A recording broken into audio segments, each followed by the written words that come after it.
kids are in town for a funeral, so pack the car and dry your eyes.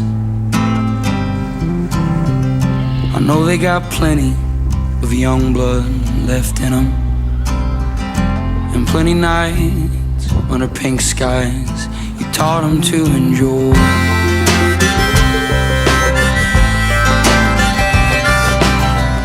So clean the house, clear the drawers, mop the floors, and stand tall like no one's ever been here before or at all.